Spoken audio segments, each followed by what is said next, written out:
Hello students. अब हम इस वीडियो में हमारा जो सेकंड चैप्टर रह गया था उसका नेक्स्ट आगे का पढ़ेंगे। यहाँ तक हमने पढ़ लिया था फर्मेंटेशन तक। उसके बाद है yeast produce rapidly and produces carbon dioxide during respiration. Bubbles of the gas fill the dough and increase its volume. This is the basis of the use of yeast in the baking industry for making breads, pastries and cakes. Cake वगैरह जो बनते हैं आपको मालूम होगा कि जैसे कि हम डोसा वगैरह ही बनाते हैं तो उसका जो डो जो होता है उसे हम क्या कर देते हैं, कुछ टाइम के लिए रख देते हैं, जिससे क्या होता है कि वो फूल जाता है। तो वो क्यों फूल जाता है? ईस्ट जो क्या करता है उसमें बहुत तेज़ी से कार्बन डाइऑक्साइड क्या करता है, प्रोड्यूस करता है, जिससे क्या होता है bubbles of the gas fill the dough and increase the volume. जो बबल्स जो बनते हैं गैस के वो क्या कर देते हैं, उसका वॉल्यूम बढ़ा देते हैं, वो फूल जाता है। केक वगैरह ब्रेड वगैरह बनाने के लिए इसका यूज़ इसलिए किया जाता है। Commercial use of micro organism. अब इनका वाणिज्यिक उपयोग क्या है?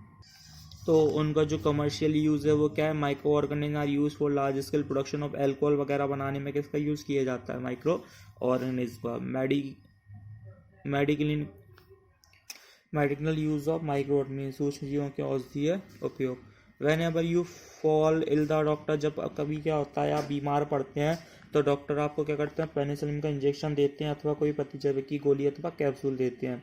इन औषधियों का जो द सोर्स ऑफ क्या है इनका, माइक्रो ऑर्गेनिज्म है। इन सभी का सोर्स क्या है? माइक्रो ऑर्गेनिज्म है। अब ये करते क्या है, ये या तो उसको नष्ट कर देते हैं अथवा उनकी वृद्धि को रोक देते हैं।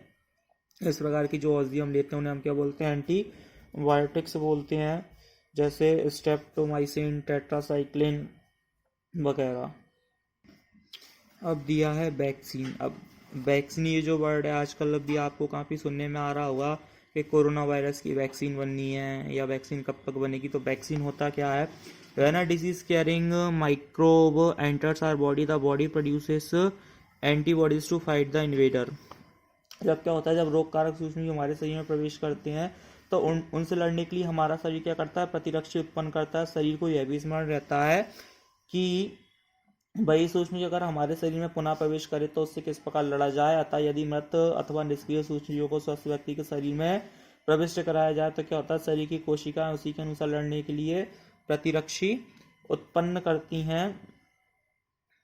और होता क्या है, यह प्रतिरक्षी हम हमेशा के लिए हमारे शरीर में बने रहते हैं। तो इस प्रकार टीका जो होता है वो क्या काम करता है, और जैसे यदि हमें कोई अभी बीमारी है तो जैसे चिकन पॉक्स वगैरह के क्या होते हैं, टीके लगते हैं। तो टीके लगने का मतलब क्या है, इससे हमारे शरीर में क्या होता है, एंटीबॉडीज बनने लगते हैं जो हमारी उन रोगों से लड़ने में मदद करते हैं। Small pox and hepatitis can be prevented by vaccination. इनको कैसे रोका जा सकता है? वैक्सीनेशन के द्वारा। In your childhood, you must have been given injections to protect yourself against several diseases. Can you prepare a list of these diseases? You may take help from your parents. आपके बचपन में क्या होगा, आपको कई तरीके के इंजेक्शन लगे हुए होंगे कई सारी बीमारियों से लड़ने के लिए। तो क्या आप उन बीमारियों की लिस्ट बना सकते हो? You may take help from your parents. आप अपने पेरेंट्स की मदद ले सकते हैं इसमें। जैसे आपने ये दिया हुआ है पल्स पोलियो प्रोग्राम, ये तो पोलियो की दवा तो सभी ने पी होगी। Polio drops given to children are actually a vaccine. ये भी क्या पोलियो की दवा दो देते हैं, वो क्या एक तरह की वैक्सीन ही है। A world wide campaign against smallpox has finally led to its eradication from most parts of the world. पहले क्या होता था, ये जो बीमारी थी चिकन पॉक्स ये बहुत बड़े लेवल पर फैलती थी, पर अब इस पर क्या है, मतलब काफ़ी हद तक काबू पा लिया गया है। स्मॉल पॉक्स जो होती है इसको चेचक को बोलते हैं, small pox. Increasing soil fertility, ये क्या करते हैं, माइक्रो ऑर्गेनिज्म जो होते हैं क्या करते हैं, सॉइल की फर्टिलिटी बढ़ा देते हैं। कैसे बढ़ा देते हैं? नाइट्रोजन फिक्सेशन के द्वारा। उसके बाद दिया हुआ है disease causing microorganism in humans. ये दिया हुआ है pathogens enter our body through the air we breathe. जो पैथागॉन्स जो होते हैं वो कैसे एंटर करते हैं हमारी बॉडी में, जैसे हम सांस लेते हैं उसके थ्रू आ जाते हैं। द वाटर वी ड्रिंक, हम जो पानी पीते हैं, और द फूड वी ईट, और हम जो खाना खाते हैं। They can also get transmitted by direct contact. Direct contact कैसे? एक दूसरे के छूने से।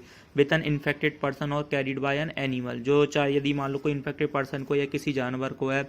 Microbial disease that can spread from an infected person to an healthy person. ये क्या होता है, एक बीमार व्यक्ति से स्वस्थ व्यक्ति में प्रवेश कर जाते हैं किसके? एयर के, वाटर के, फूड के और फिजिकल कांटेक्ट के द्वारा। इन्हें हम क्या बोलते हैं? Communicable disease. जैसे कि कोरोना जो अभी फैला हुआ है वो क्या है? कम्युनिकेबल डिसीज है। इसलिए आपसे कहा जाता है कि मास्क लगा के रखो और सोशल डिस्टेंसिंग का पालन करो, एक दूसरे से दूरी बनाए रखें। क्यों कहा जा रहा है ऐसा? इसी कारण से, क्योंकि वो भी कैसी है? एक वायरस है, और वो भी क्या होता है? एक व्यक्ति के छूने से दूसरे व्यक्ति में फैल जाता है। या जैसे जिसको कोरोना है उसने छींका तो वो क्या हो गया? वो वायरस जो है एयर में आ गया और उसी में हम सांस ले रहे हैं, तो वो वहां से कहाँ जाएगा? हमारी बॉडी में प्रवेश कर जाएगा वहां से। तो ऐसी ही बीमारियों को क्या बोलते हैं? हम कम्युनिकेबल डिसीज बोलते हैं। एग्जाम्पल दे रखे हैं, such disease include cholera, common cold, जुकाम वगैरह हो जाते हैं, चिकन पॉक्स और tuberculosis. Man a person suffering from common cold disease, जैसे यदि मान लो किसी व्यक्ति को जुकाम है, वो छींकता है, fine droplets of moisture carrying thousand of virus. अब तो छींका तो उससे क्या होता है? यार में कई सारे वायरस आ जाते हैं और हवा में फैल जाते हैं। द वायरस में enter the body of a healthy person by breathing and cause infection. अब यदि इसी हवा में कोई स्वस्थ व्यक्ति सांस लेता है तो उसको क्या होगा? ये वायरस जाके लग जाएगा और वो क्या हो जाएगा? बीमार हो जाएगा।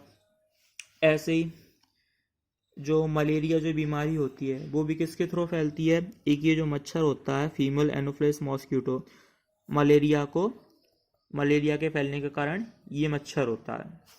ये दिया है, female Anopheles mosquito which carries the parasite of malaria. ये क्या करती है? मलेरिया के पैरासाइट को ले आती है। जैसे मच्छर वगैरह होते हैं, कहाँ बैठते हैं? गंदी जगह पर बैठते हैं। वहाँ से जो मलेरिया का जो पैरासाइट है, कौन सा? प्लाज्मोडियम, ये क्या करती है? Female aedes mosquito acts as carrier of dengue virus. और डेंगू वायरस फैलाने के लिए भी ये सब कौन जिम्मेदार है? ये मच्छर जो होते हैं। How can we control the spread of malaria और डेंगू? हम मलेरिया और डेंगू को फैलने के लिए कैसे रोक सकते हैं?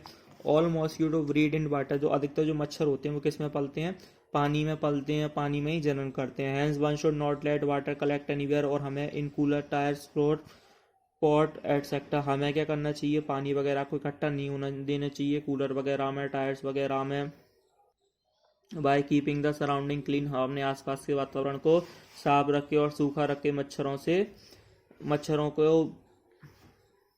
Bye keeping the surroundings clean and dry we can prevent mosquitoes from breeding.